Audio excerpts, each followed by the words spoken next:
In this series of very short videos, I'll be introducing some bird species from a vast variety of bird species found in Goa, one bird species at a time.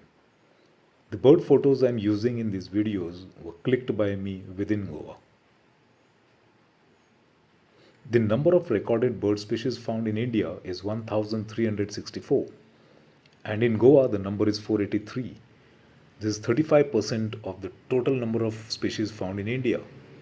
This is a huge number for a tiny state like Goa, which happens to be the smallest state in India.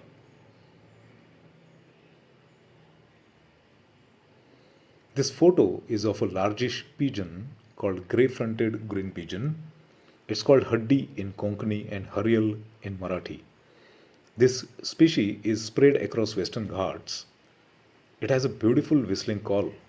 The bird feeds mainly on fruits and seeds, and it breeds in the months of March and April.